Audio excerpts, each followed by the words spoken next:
Hi, everybody. Thank you. That was great. Thank you for attending tonight's Fresh Talk. I'm Kelly Daly. I'm the Director of Public Programs here at the National Museum of Women in the Arts, and I'm thrilled that you're here for this important conversation at an important time in Washington, D.C. Tonight's program, Agency in Fashion, focuses on how women are and have been at the center of the fashion industry, yet are often overlooked or excluded from economic and ethical decision-making that defines the industry's impact. The women you'll hear from tonight, Rebecca Ballard, Tracy Reese, and Katrina Orsini, are actively reshaping that narrative. I want to highlight how this conversation relates to us at NMWA. You'll also hear us say NMWA, we're one and the same with National Museum of Women in the Arts. We recently opened our newest exhibition, Women Artists from Antwerp to Amsterdam, 1600 to 1750, which is a groundbreaking show in showcasing how women artists during this period were essential to the artistic economy at the time.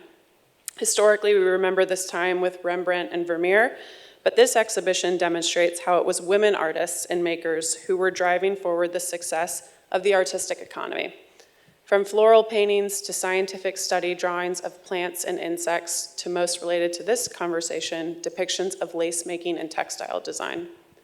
Just as those women shaped the creative and economic landscape of their time, so too do women in the fashion industry. Themes of women's labor, agency, and creative influence run throughout both the exhibition and tonight's discussion, especially as we explore the movement towards a more sustainable and responsible fashion practice. I want to extend my gratitude to all of our panelists, and especially to Rebecca Ballard, who will serve as the moderator and has been an instrumental thought partner into developing tonight's program. Rebecca is a mission-driven social entrepreneur and advocate for equity and sustainability.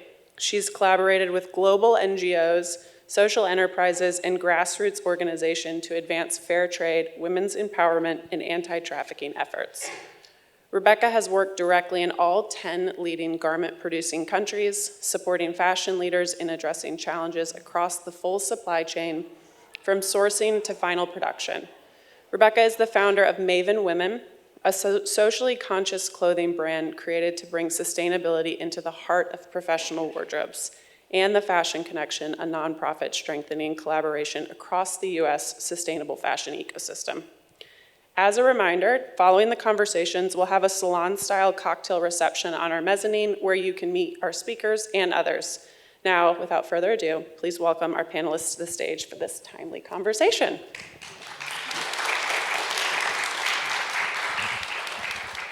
Thank you, Kelly, and thank you to the museum for putting together this incredible programming and a wonderful exhibit that I hope all of you will join me and our panelists at this evening. So I'm really excited to be here for a conversation on fashion, and so excited to be one of the first people to welcome you, Tracy, to Washington, D.C. We are so happy to have you here, and you have had an imprint in the lives of so many of the women in this city, including many of us here tonight and many of the sheroes that we have.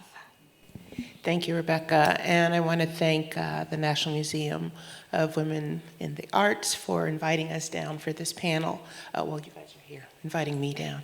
I'm Tracy Reese. I'm a clothing designer. I've had a long career in this industry, for which I'm super grateful. I've had 3 different businesses, so I'm a serial entrepreneur. But I'm a Detroit native, and I went to New York for Parsons School of Design when I was 17 years old, and launched my career shortly afterward. My dad financed my first business in 1987, and I failed pretty quickly, and I had to work for others and hone my skills and gain confidence and connections. But my second business lasted 23 years, which was beautiful. Had the honor of working with so many wonderful people, training wonderful people, and I was really blessed to dress a lot of amazing women, including Mrs. Obama, who is my ultimate hero. So that was just the highlight of my career. But As much as I am honored to dress women in the public eye, I really am excited when I see Rebecca wearing some vintage Tracy Reese, or I see someone on the street wearing our clothes or in the airport, and they've parted with their hard-earned money to buy something that we've created. So that's really, the joy of it. And I got into this because my mom sewed. My grandmother made her own hats. Everybody was super creative. My other grandmother was a real beautiful quilter. And we all had these crafts that we manifested with our hands and wanted to find ways to be able to do what we love and to craft things for a living. About 5 years ago, I was winding down my old business, and I knew that if I was going to stay in this industry, I wanted to learn how to do it more responsibly, with a real focus on sustainable practices. And I was blessed to go through a program at the CFDA, which is the Council of Fashion Designers of America. That was a 9-month intensive on sustainable design. And I learned so much about textiles, about the value chain, about the abuse of workers in the textile industry, in the garment industry. 80% of workers in the garment industry are women, and 80% of those women are women of color. And it impacts me personally and greatly. So I knew that I wanted to change how I approached design. And it's not like it's a world full of wonderful things that I can use. It's like there are about 7 safe fabrics that I can really focus on, and I want to make sure that I'm using them in the best way possible, and I'm still making something beautiful and desirable from those pieces. So Hope for Flowers was the solution to that. It's my baby. It is based in Detroit, which is my hometown, because I also wanted there to be a community mission attached to the brand.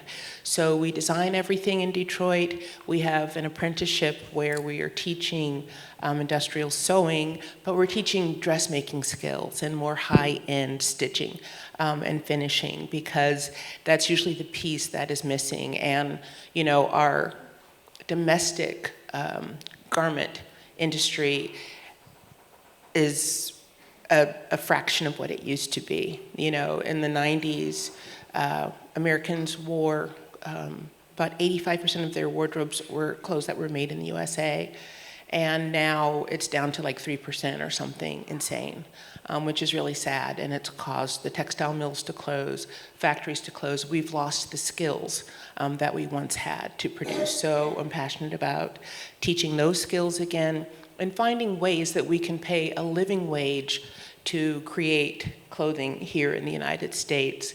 We also have a community mission around sustainability, teaching sustainable life skills to Detroiters, teaching it to young people. And we do all of this through the lens of art enrichment. So we have Saturday classes for kids that are 7 to 12 who go to Detroit Public Schools. We keep those classes free. And they learn about incredible artists that they might not otherwise get to know about, and learn about their practices, and they upcycle materials. They're extremely creative. And we have adult classes, and the adult classes have been really amazing because this is an opportunity to create community. And I think, sustainability also means sustaining strong communities, building bonds, so people come together and create together in our classroom, and they make friends, they talk about how to strengthen our communities in Detroit, and they have memorable experiences. And then we also have community workshops around sustainable life skills. So whether it's recycling responsibly, learning how to compost, mending your clothes, all of the basics, right? Things that our grandparents did without a thought, that we have sort of stopped knowing how to do. How do we take care of what we already own? Don't stop wearing it because the button fell off. Let's learn how to sew a button on. Let's learn how to put a hem back up or creatively mend a tear. So that's what we're doing in Detroit, and it's really exciting. I'm so grateful to have the opportunity to do it at this stage in my career. So I'm super excited for this conversation. Thank you. Happy to be up here with a fellow Parsons grad, I'm learning. Thank you all for joining us tonight. I'm happy to be here at NIMWA. Thank you to NIMWA and my fellow panelists up here. My name is Katrina Orsini, and I'm joining from down the street. I'm George Washington University, where I work at the Textile Museum. I currently have an exhibition up at the museum called Source Material Lessons in Responsible Fashion. And our museum is a collection of about 25,000 historic, handmade, non-Western textile objects. So this exhibition really came to be out of my work with the students at the university, which is like a whole new side of our personality as a museum when we joined the GW campus 10 years ago. And we found that the collection's strength that overlapped with the student interest was the possibilities of talking about this sustainable fashion idea. If you're thinking about our historic handmade collection, most of that was made outside of kind of the boundaries that we define as the fashion industry today. And so we can learn about things like natural fibers or slow processes using our research labs and those objects actually in the classroom as teaching tools. And the exhibition actually comes out of those conversations that I've had with my students over the last 4 years. So the exhibition is really about using the Textile Museum collection as a source for these lessons. And so everything in the exhibition is a pairing of one of the historic Textile Museum collection objects and one contemporary designer who's trying to bring back that practice today. And so the Textile Museum collection largely comes from before the Industrial Revolution or before the making practices of the Industrial Revolution kind of reached that part of the world, which I think we'll talk more about in a moment. But this is just one that comes from the longevity section of the exhibition, which thinks about how long we wear our clothing, which I think the average in the US right now is between like 7 and 10 times per garment before we discard it. And so historically, the way that we would make our garments last longer is by having an undergarment between like our disgusting, filthy bodies and that expensive outer garment to save it from things that are damaging to it, like washing it, right? Instead of having to wash your expensive silks that may run some of their dye, have something in between you and that garment that absorbs our body's oils and our sweats. And so that's what we have in the exhibition is this beautiful silk Ottoman undergarment. And the thing that I found very special about this when we were studying the object is that we thought what was happening under the arms was like evidence of this. But when we looked at it closer, we realized that another aspect of design that we've kind of like moved away from is designing for the human body. And so while most of this actually is made out of silk, that part under the arm that really would have to take the most abuse and absorb the most sweat is cotton, like a much more durable material. And so taking those lessons and thinking about what designers are thinking about our body and its needs today, I came across this company on the right called Green Matters Natural Dye Company. And they're a company that if you are part of their community, they send out an email once a month with a community dye lot of the month option, which means in your inbox, you'll get an email that says, this month, our colors of the month are indigo and madder red. And you as a community member are invited to mail them something that may have stained or faded and get it over-dyed in a brand new color and back to you. So in the exhibition, we have 2 examples, someone's denim jacket that had just faded and they wanted refreshed, and then a dress that was stained and was sent actually during an iced dye month, which gives it this beautiful like marbling effect, which is perfect for hiding stains. So as I was moving through my research for the exhibition, my current research is actually at many points in this exhibition, I realized that the way that the global fashion industry has sped up the way we make so quick and is so focused on the final product, we've lost so many ways of making culture that really need us to slow down if we're going to have these types of things that make culture important to us. So one example of that is this beautiful vicuña poncho in our collection. Vicuña is an animal that's a cousin of camelid, so the alpaca, but it's one of the finest fibers in the world. And The shearing of the vicuña happens during the Chaku festival, which is a very big, important indigenous festival where they kind of use their bodies and these big, huge textiles to corral all the vicuña for a shearing. And as we kind of discovered these indigenous animals, hundreds of years ago, and we spread up that process, we kind of ruined many parts of that festival. And so as we continue to tighten the supply chain and choke time out of it, we're also choking out important parts of what it means to be human. And so I'm here tonight and excited about the connection between the value, a more full picture of value, especially one that women can bring to the picture outside of just economics. And I think that narrative is very embedded in the exhibition downstairs, upstairs. I'm not really sure where we are in relationship to that in the building. But there's a more full definition of the word value, I think, that is possible in the world. And so that's where I'm kind of connecting to the exhibition tonight. Well, I am so excited to hear from you both this evening during the panel conversation as well as during the cocktail hour afterwards. I know that you both shared a bit of information about this industry and some of the challenges in this industry, including domestic production, the treatment of women in the industry, the lack of use of pieces of clothing and the waste.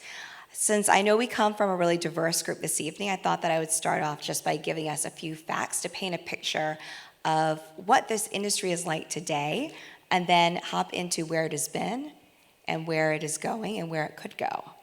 So fashion is a nearly $2 trillion industry.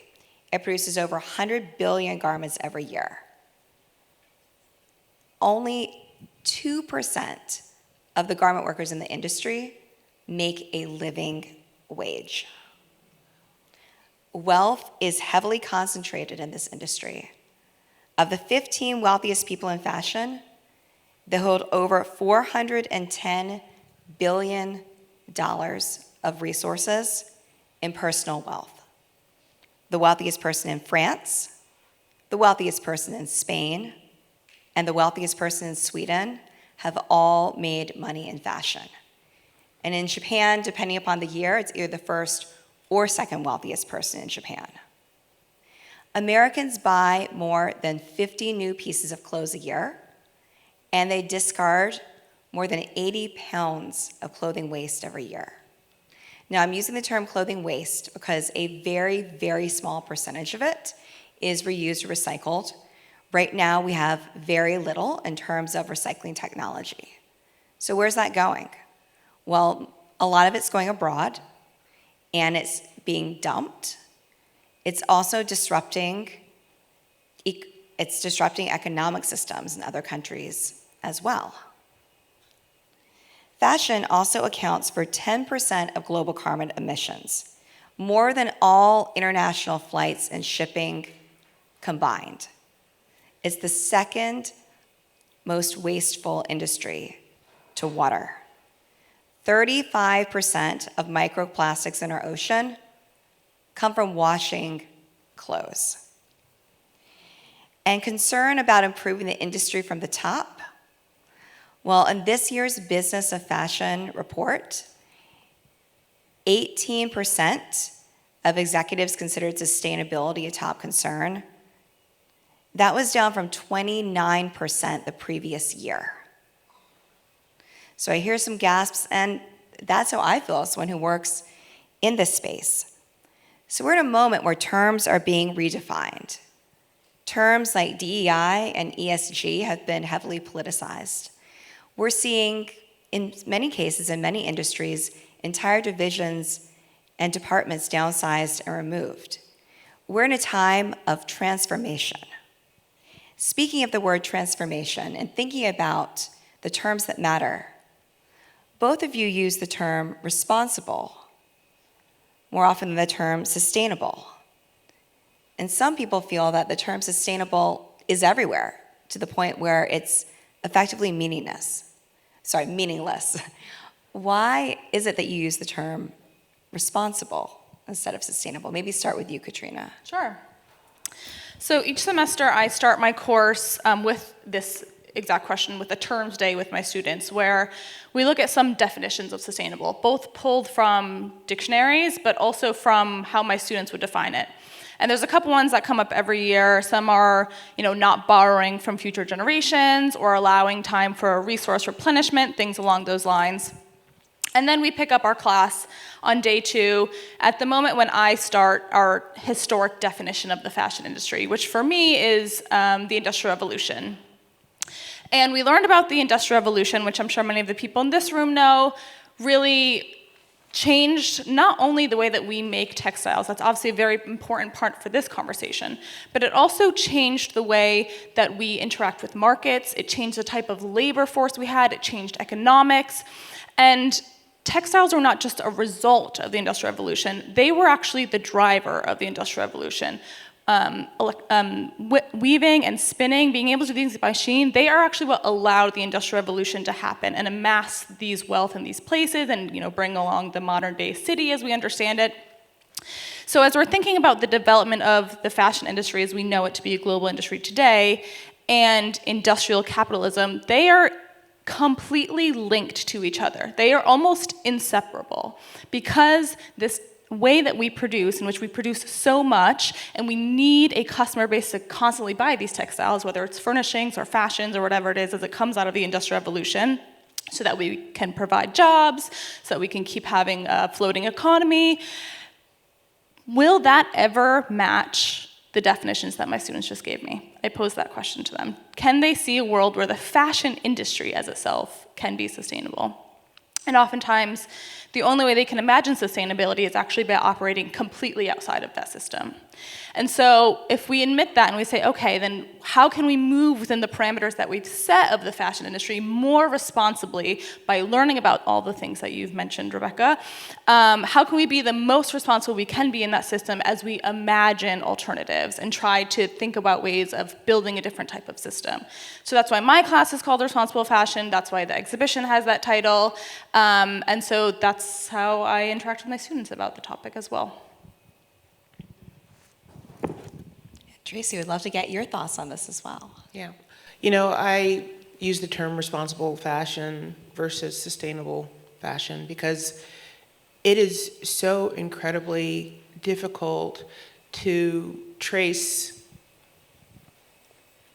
a textile back to its origin, to actually know where that GOTS certified organic cotton actually came from.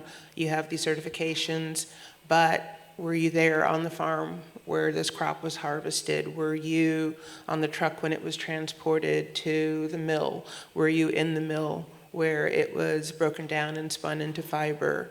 How do we truly trace the origin of these materials? And, we use all textiles that have certifications, or we select things like this dress is made from tencel. Tencel is made from a sustainably forested wood pulp and cotton byproducts. But, I'm not there. I know that it has this brand, it's trademark, it's supposed to be, all the things, but without actually being on site at every step in the progression and the making of these textiles, how do you really know? Are we in the dye mills? Are we at the printers? And it's interesting when we look at the cost of trying to work more responsibly, it's insanely expensive and challenging for smaller brands, especially to buy into this whole certification world. And that's a little bit ridiculous because, of course, we have no choice but to pass some of that cost on to our consumers. So we say responsible because we are doing our absolute best. We're really shortening the list of textiles that we will use, and we are, demanding certifications or only going to resources that we know are supposed to be using these responsible practices, but without being there every step of the way, you absolutely do not know.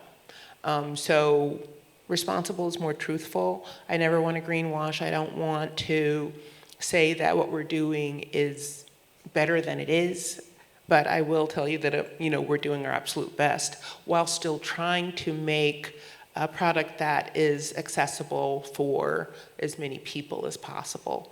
But still, things that are truly made responsibly, it's not inexpensive. And I think, there's a misconception. I think a lot of these big fast fashion brands, they like to talk about sustainability, or sometimes they support sustainable initiatives. But if you're selling something for $39.99, it is not a sustainable or responsibly made product, because at the end of the day, the garment workers that, and these are skilled people, okay, who have so much experience that they're able to make a shirt in a couple of hours or whatever. They're lucky if they're making 50 cents on a garment like that. So when we look at a country like Bangladesh, where there was a huge uprising, and there have been several, they're demanding what is a living wage there. They're demanding like $215 a month, okay? And the government said, okay, we'll raise your living wage to like $150, because they were getting like $115 or something like that. And they were abused. Anybody who was picketing or fighting for their rights to feed their families, they were fired, they were beaten, they were, jailed. It's insane. So, it's important that we share these stories and this true information with as many people as possible, so that we can all examine our choices when we are making purchases. And the idea of buying things that you love enough to keep and continue to wear, that are of a quality that can be sustained in your wardrobe, and that you know how to care for, and hopefully even pass down. When we were growing up, I'm 61 years old. I have two sisters, one older, one younger, and we had family friends who, their daughter was a year or two older than my older sister.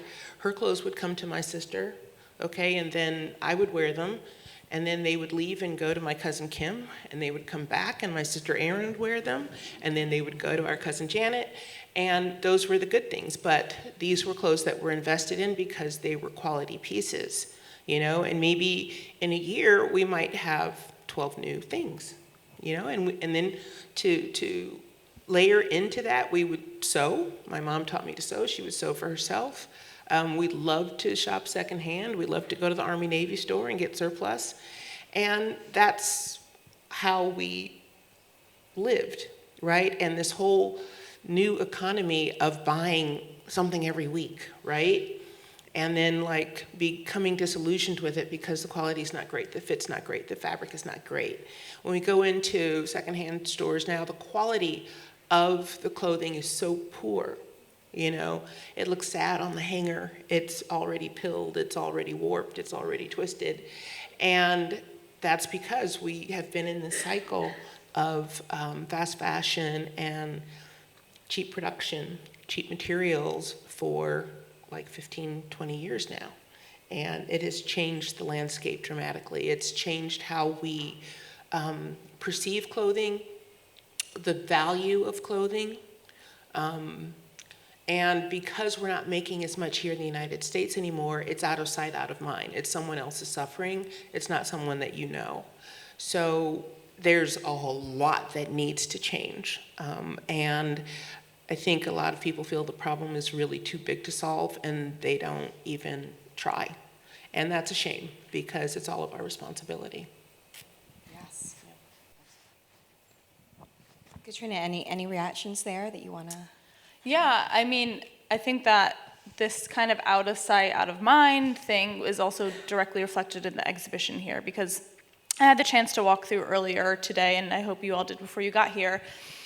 This kind of work that women have been doing has often happened in the private space. And so when we have a market that is public, but we have women working in the private space, that is not valued in these public markets that we have. And so I saw in the exhibition earlier that women would have girls come, and they would have lace schools, for example. And the word schools was in quotation marks because it was not a public school. It was something that was still happening in the domestic space.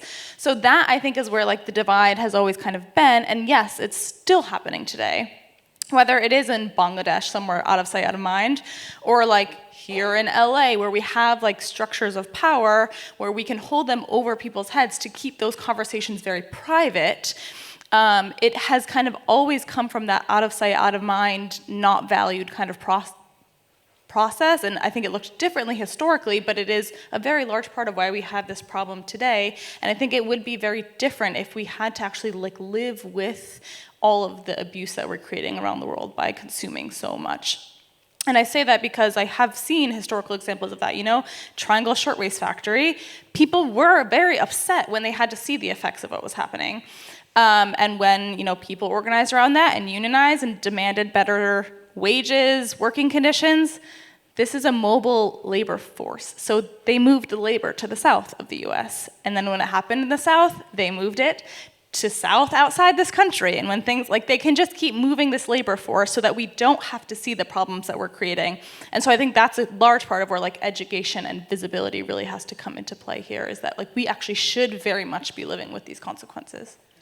Yeah, I love that you mentioned that about the Triangle Shirtwaist Factory fire, because it often makes me think about Frances Perkins, who witnessed this in New York City. And many of us in DC, we know about Frances Perkins because the Department of Labor building is named after her.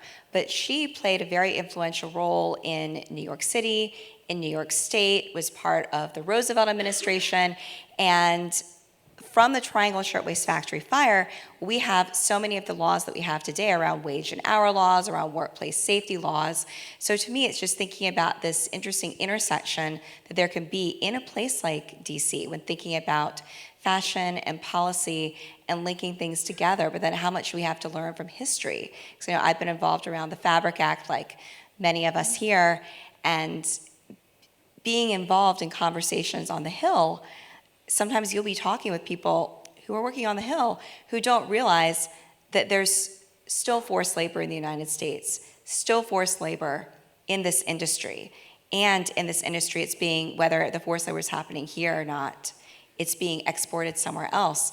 But it's happening because we have that cycle of these garments that are pilled, that don't stand the test of time, that cannot be worn down, and that people don't want to wear for a long period of time. I wanted to center women a bit more in this conversation too, with where we're located, as well as the fact that, as we've spoken about, this industry really is a women's industry through and through. You mentioned that about 80% of the producers in this industry are women. Most of the consumers in this country, around 80%, are also women. We also have a lot of women who buy garments for men too. So we have an industry that's really a women's industry through and through, but as you might expect, like happens in a lot of industries where women have a lot of engagement, still, many of the people who are in leadership are male. We also have an issue in this industry with really providing visibility to women. The majority of women in this country are plus size, 67%. Less than 1% of models in New York Fashion Week this year were plus sized.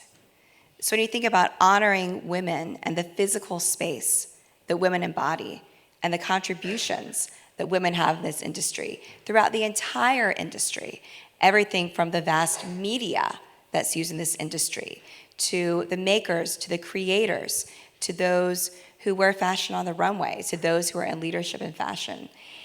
It's this very complex and lopsided space in terms of the treatment of women. So Katrina, turning to you, women have long been the backbone of this industry, from production to couture ateliers. Historically, how has women's labor been made invisible, and how can we link that to where we are today in terms of providing more visibility to the women that make up this industry? I will reflect what I just said on this public-private thing, but the thing that really sticks out to me about history in the private space, especially as it pertains to women, was that a lot of women historically recognized that they were not at a seat of power. In particular, the exhibition is talking about the seat of capital power, which is constantly moved away from women.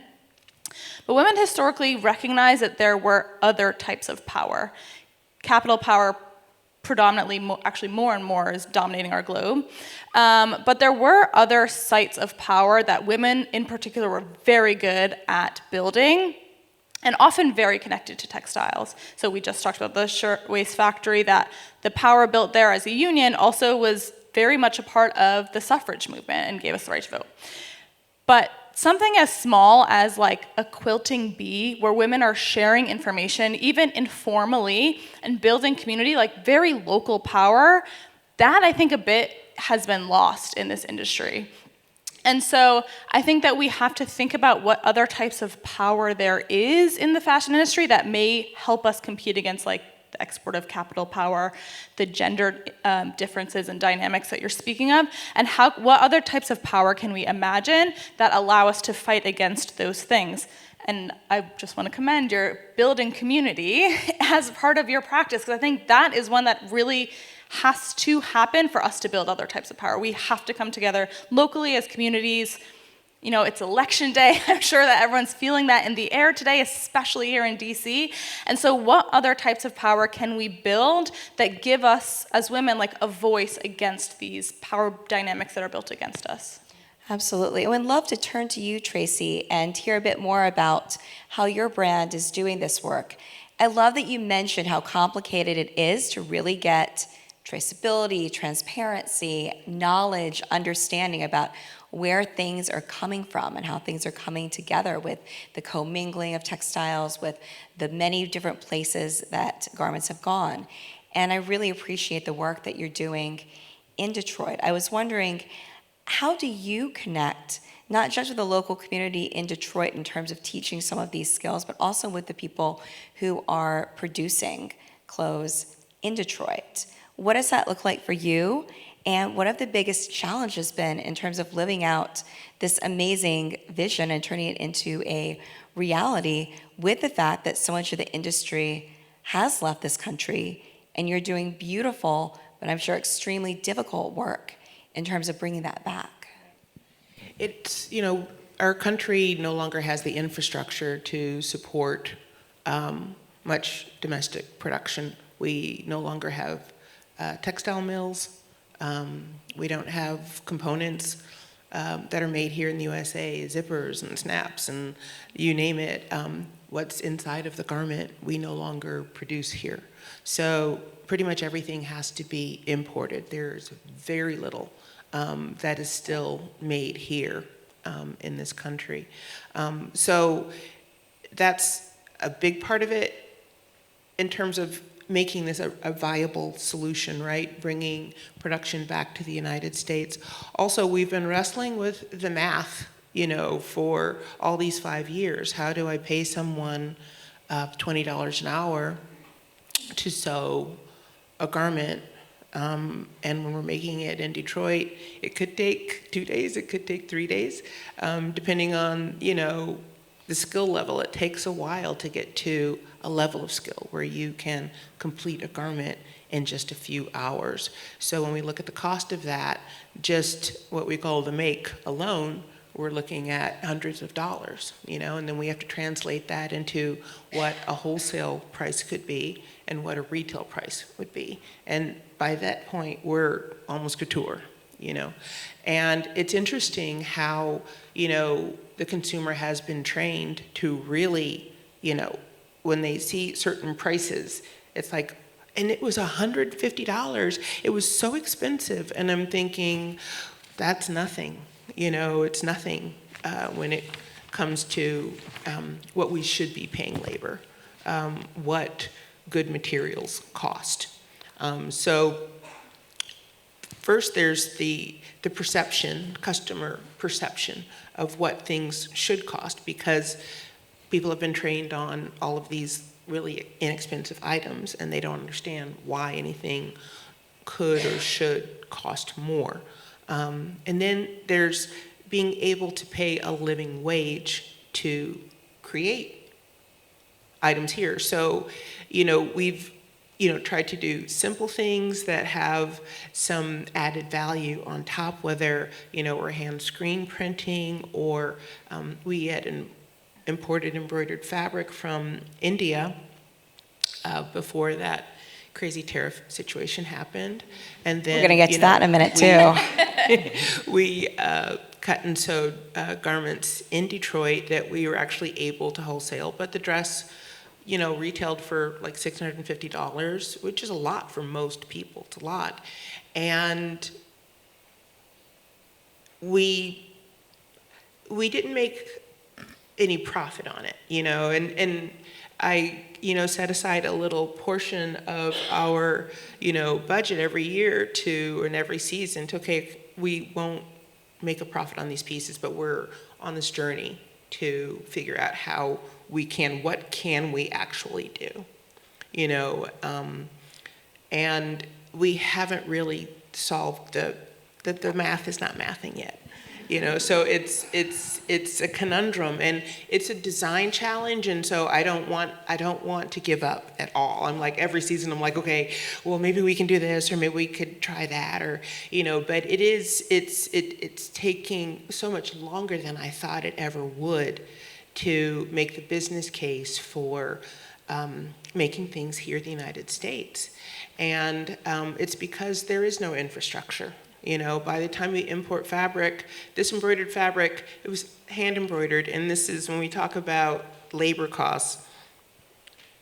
They charged us $20 a yard for hand embroidered. It was all over hand embroidered, and I'm thinking,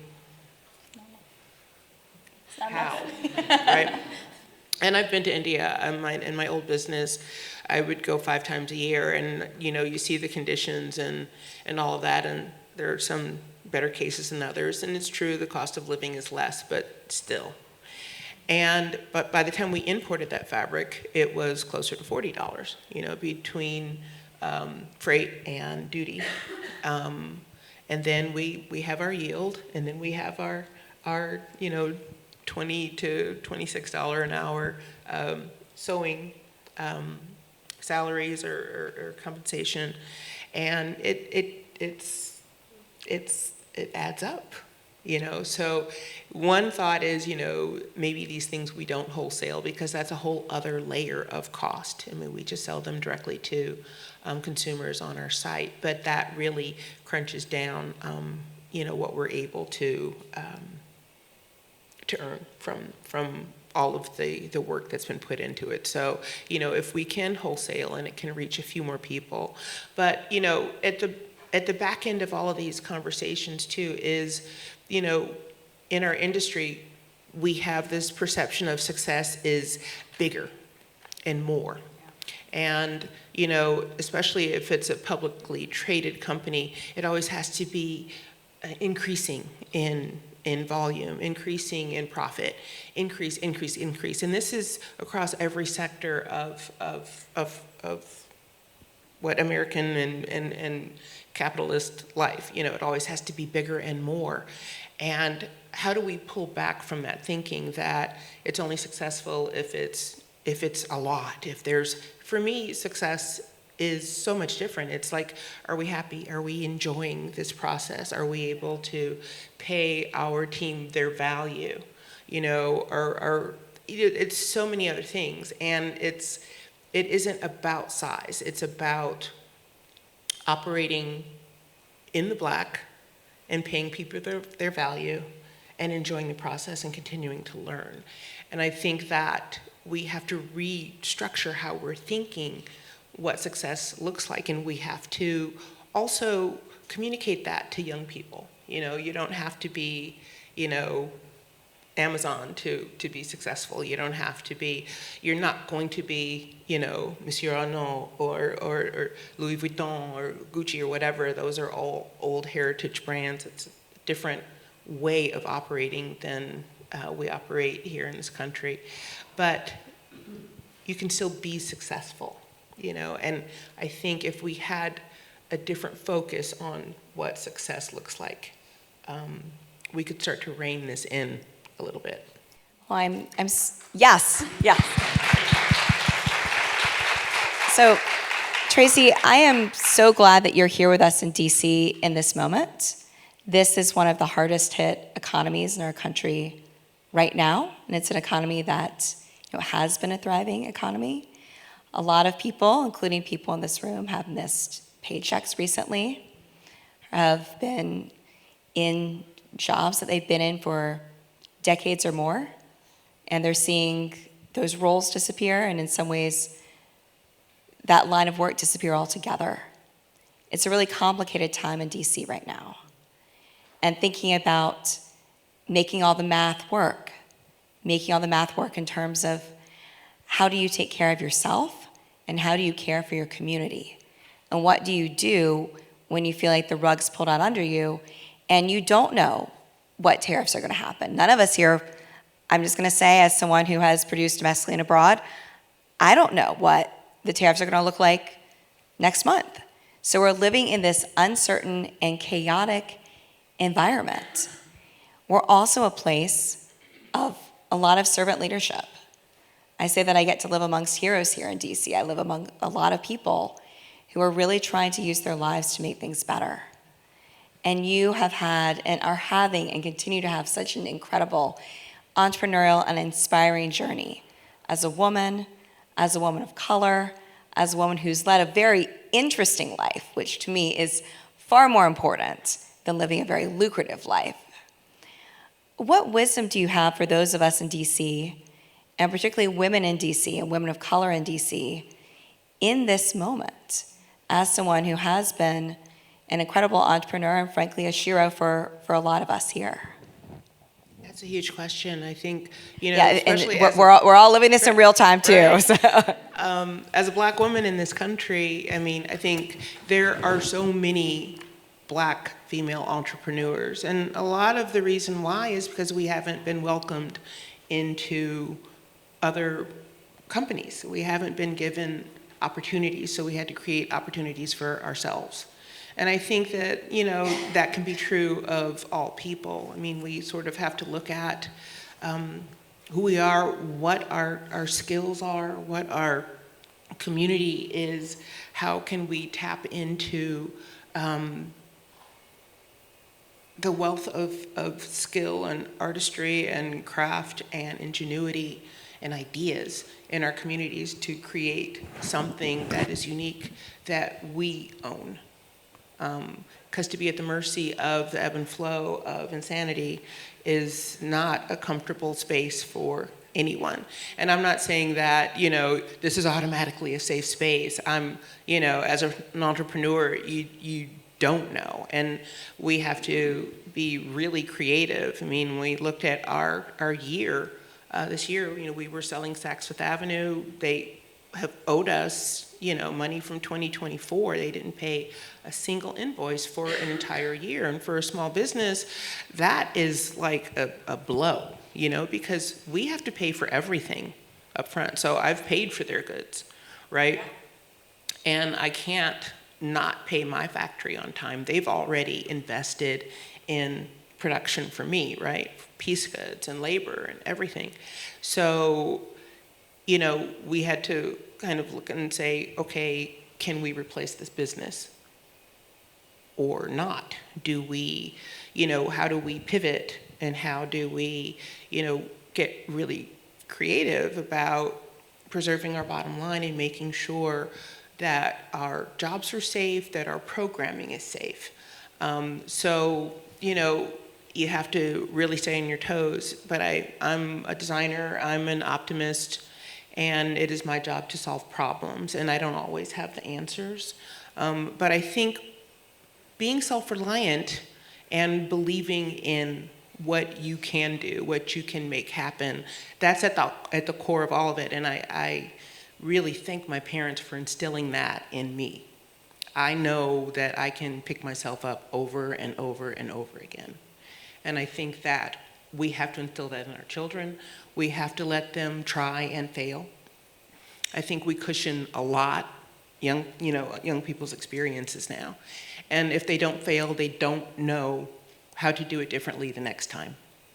So I think that we have to get back to, you know, it's harsh, it's tough, it's difficult, it's unfortunate, but there's a message in this moment, and it is about self-reliance and self-belief and having real skills, tangible skills that can be translated, that you can have, your own cottage industry, you can have your side hustle, you can do whatever you need to do to make ends meet. That's an incredible answer. Yeah. Thank you so much. And Katrina, turning to you, and I have had the pleasure of working with you many times over the years, and I absolutely love the experience that I've had now going on multiple tours of the recent exhibit at the GW Textile Museum. And so I know you have an incredible lens in terms of looking at history and then pulling out pieces that are relevant to our lives today. Thinking about the ways that women have been treated throughout history, the ways that women have been treated and are treated all over our globe today. Thinking about the way that women have been treated in particular in this industry and the ways that women have risen up in this industry in trying times. What are some of the lessons that you think are most relevant to women in DC in this moment? I think that something that I see in my students that is maybe like a generational shift is that they actually are coming up in a world where I think my millennial, elder millennial, whatever you want to call it, definition of success that was brought up in this capitalist era that is so hyper-focused on money, it almost doesn't even, I don't think that future exists for them. We're moving so fast that they are a little bit more attuned to the fact that we can't continue to live with it like this. There has to be an end to this cycle that we are constantly speeding up all the time. And so I think I see for the first time a generation who is interested in entrepreneurship, or whether it's in fashion or not, as a way to redefine what is success, as you've said. And so many of them are thinking about their life in more of a way of happiness than I have seen certainly in my generation. Certainly they're way more attuned to building culture. And so for me, especially at GW, because we actually don't have any sort of fashion program, my classes are all kind of one-offs that you can take in a history department or a sustainability department, is how can I use fashion as the lens to bring out that side that I'm feeling in them. So like I said before, crocheting, knitting, these type of slow things where they can use them as a way to connect with others, both physically, but now this virtual space that they've built that I don't really understand so much, but over TikTok, they have both an in-person community and a distant community that they feel genuinely connected to other people by these type of processes. And so I think that they are redefining what the future will look like as far as what a happy life looks like, because they are no longer kind of in the trap of meritocracy that I felt that my generation was in, where if you work hard, you'll be super successful. And now they're actually working on building happiness. And I see a lot more space for things like slow fashion, responsible fashion, thinking about all the decisions we make built into their life that centers around that type of happiness as opposed to just chasing success. And so that gives me a lot of hope. That's fantastic. Well, I know that do we have time for a couple questions, or should we? All right, and both of you ladies will also be around for cocktail hour, correct? Which is very exciting. All right, so does anyone here have a question that they want to ask?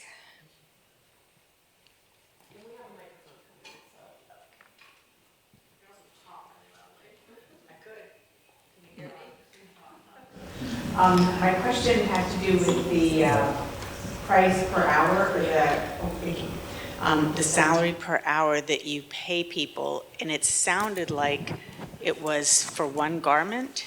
Is this because everything's made by hand? Yes, and it's for the time in general, but in our office, and we're still importing. We import 98% of what we make because we haven't figured out this equation really, but we're trying, right? But since we are a small shop, we are literally working. I've got two people that will together, construct a dress, and one person is working on the bodice, another person is working on the skirt. But when we look at the total combined time, I've got my expert sewer, my journey worker, her salary breaks down to maybe $28, $29 an hour. And I've got my apprentice she's at $17 right now, because as she kind of builds skills, her hourly increases. But when I take the median of that, we're looking at more than $20 an hour. to sew. But when we're talking about skill, so if we put ourselves in that position, even in China where they have such a high level of skill in terms of garment construction, the minimum wage that the Chinese government puts out is like $1.70 or $1.80 an hour.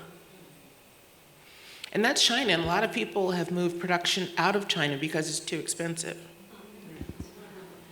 So, just food for thought. Like, walk back those prices. When you see these prices that are too good to be true, they are.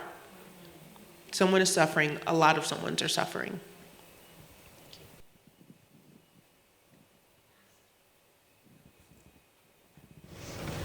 I think in the last decade or so, there's been a rise of like reformations, the Everlanes that are trying to be more sustainable, things like Trashy for recycling, even the Rent the Runways, all of the wardrobe rentals. Has any of that actually made a dent in any of this? Thank you for that question. There has been a rise in these, and before I give the answer that I'm going to give, the framework that I kind of have my students operate through is that, yes, maybe it's all bad. Well, let's just start there. But there is a degree of badness, right? There's a ladder that we can climb, where if we are starting at the Shein bottom, we can get better. And so another reason I like to use the word responsible is because when I talk to people about sustainability and sustainable fashion, they think it's a black-white world. Either you're sustainable or you're not, and if they're not, they're gonna give up and stop trying. So if you can climb that ladder and make more responsible choices every time, you will be better than most people buying fashion. So if your first step is to stop buying new things and renting instead, do not let this stop you. That is the correct direction. You're going in the correct direction. That's very important. If you're going to stop buying new, you're going to only buy secondhand. You are actually making conscious decisions about your wardrobe, and that is a very important first step. However, sorry that there's a but. My fear is that the answer that I gave before, and that this industry is dependent on sales, dependent on cheap, dependent on competitive prices, which makes them have to be cheap, is that these other industries that we see pop up are only replicating that first harmful industry. The secondhand business is about to overtake, how much we're producing. There's so much secondhand clothing in the world. And if it's just built on that same model where we're buying what we can and throwing what we can't into the Atacama Desert in Chile for them to deal with, there's really no difference, right? And so, yes, there is a degree of badness, but as long as those other options are just replicating that first model, they're not going to make that much of an impact. And so that's why, talking about new definitions of success or making sure that education is a part of your business and making, choosing to have that education instead of making a capitalist profit that we are so focused on all the time, that is the only true way, I think, to step outside of that business model that is constantly turning and asking for more and more and more.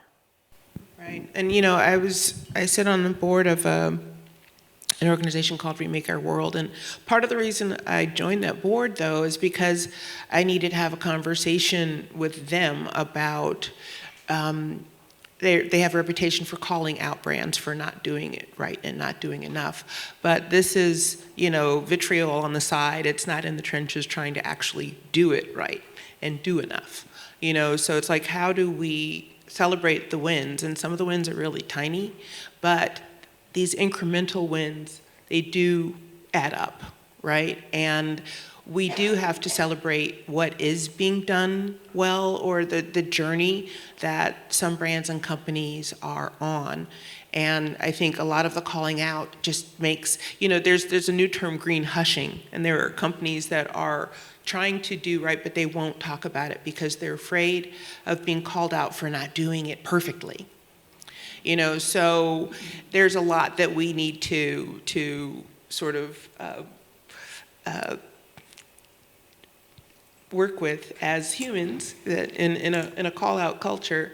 How do we encourage the industry to do better as well, and there's some stuff that's just flat out greenwashing and call a spade, but there are, companies and brands that have some really meaningful initiatives that are trying, and we have to celebrate those wins so that they can be encouraged to stay on that journey.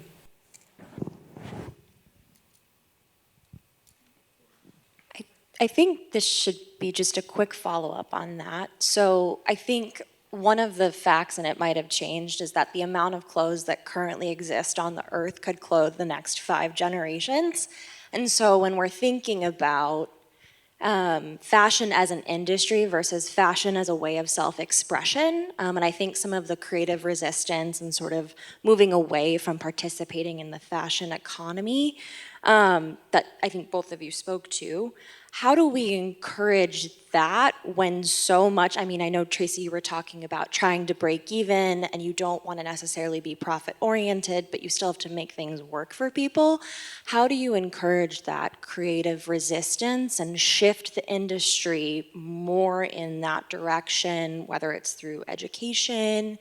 But I'm just thinking about, like, the fashion houses are going to keep churning out and there's an ever increasing trend cycle, and really what we're selling is image, as opposed to prepackaged image, as opposed to instruments of self-expression that don't necessarily have to be bought. So how do we shift sort of in an education perspective that way and make that the conversation? I'll jump on in and say, I love that you mentioned the idea about selling image. There's so much that we can talk about today as well, but why is it that people are buying so many pieces of clothing and then sending out so many pieces of clothing too? We know there's the big SM, that being visible and being seen. Everyone, needs their moment in the sun, and I think that it's popular to, show yourself in dozens and dozens of outfits and have unwrap hauls. It's so gross when you see this, like people like, here's my Zara haul, and they're like, it's like, you've got to be out of your mind. It's just not attractive. Nothing about it is attractive, And I think, it is going back to an older way of thinking. Really, it's like saving for something that's good. We don't need Afterpay, we need layaway.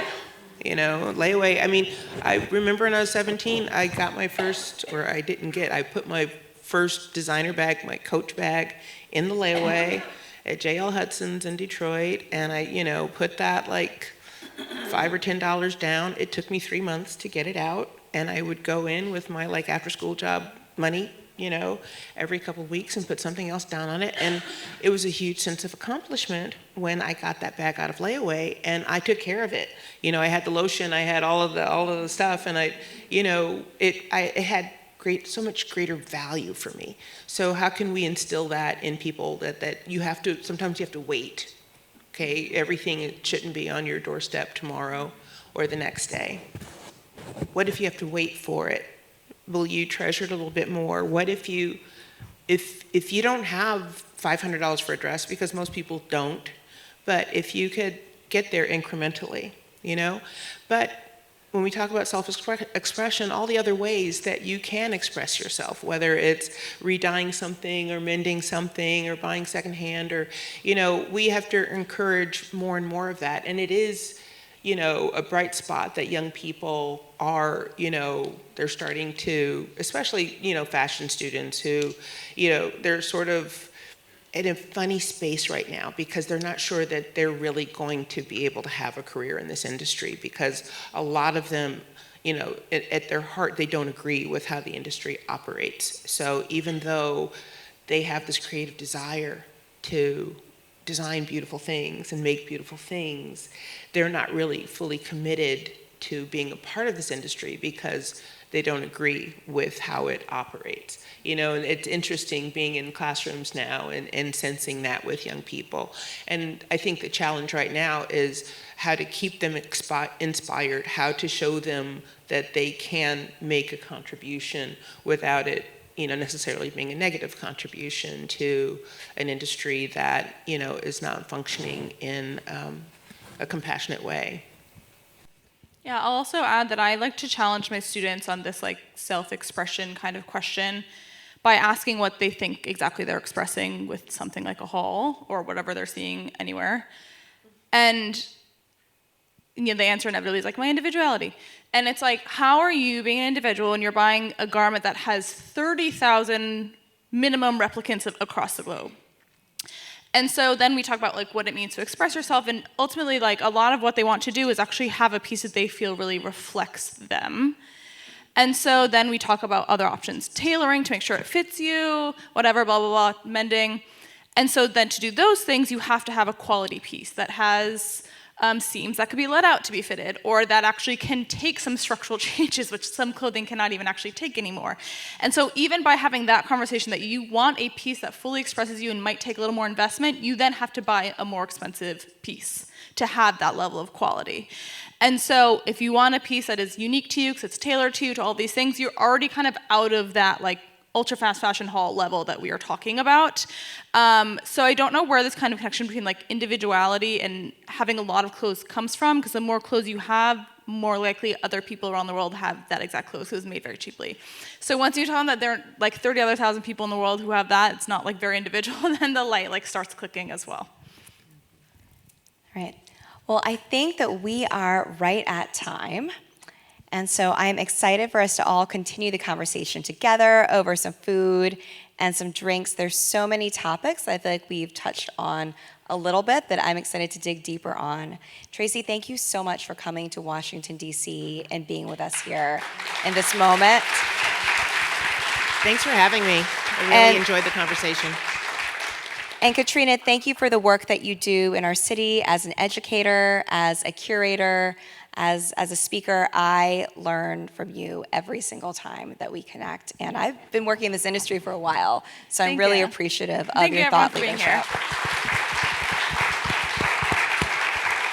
And a big thank you to Kelly and to the museum for championing women. And thank you to Rebecca for moderating. Thank you. Talking, we could keep having this conversation, and it was so fruitful. So I really, now you can hear me. It was amazing. Thank you all. I welcome you all down to the mezzanine where our speakers will be. You can ask more questions. We can all think about what we're currently wearing and how fast or slow it got to us. So yeah, or we can match. So thank you. If you want to take the elevator or the stairs, we'll see you on the mezzanine. That was great.